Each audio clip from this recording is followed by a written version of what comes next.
কিন্তু মা, এই কথা তুমি আগে কোনোদিন বলনি তো। আরে চুপ কর, কেউ শুনতে পারলে আমাদের ক্ষতি আছে। না না, কে শুনবে? আরে দেওয়ালেরও কান আছে। এগুলো সব ফালতু কথা। দেওয়ালের কি আর কান হয়? দেওয়ালের ওপাশ থেকে যে শোনে তার কান আছে।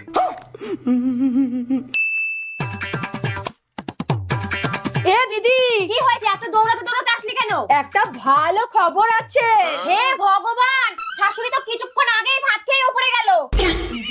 ধুর, অত ভালো খবর না। শোন, শাশুড়ির কাছে পুরনো একটা সোনার হার আছে।